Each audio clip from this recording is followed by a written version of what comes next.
ఉమ్మడి నల్గొండ జిల్లా రైతులకు ముఖ్యంగా మూసీ నది పరివాహక ప్రాంతంలో వ్యవసాయం చేసుకుంటున్నటువంటి మా రైతన్నలందరికీ కూడా నా నమస్కారాలు.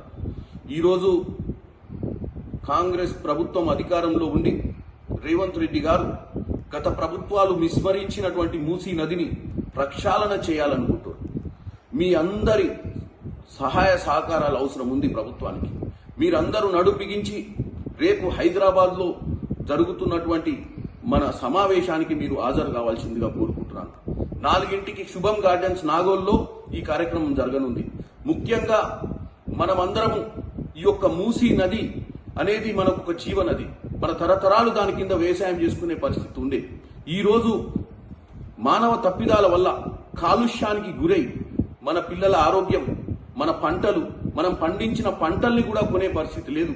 ఈరోజు ప్రభుత్వం అన్ని కాలువలు కూడా తీసి ఈ యొక్క మూసీ నదిని ప్రక్షాళన చేస్తూ గోదావరి జలాలను కూడా ఈ మూసీ నదిలకు తీసుకొచ్చి హైదరాబాద్ లో ఉన్నటువంటి మురికి నీరుని మూసీ నదిలో కలవక ముందే ఎస్టీపీలు పెట్టి క్లీన్ చేసి ఈ మూసీ నది ప్రక్షాళన చేయాలన్న ఒక ఆలోచనను ఈ రోజు ప్రతిపక్ష పార్టీలు విపరీతమైనటువంటి చెడు ప్రచారం చేస్తూ దీన్ని ఆపే ప్రయత్నం చేస్తున్నారు. కాబట్టి గతంలో మనము ఫ్లోరైడ్ సమస్యల్ని అధిగమించిన వాళ్ళం.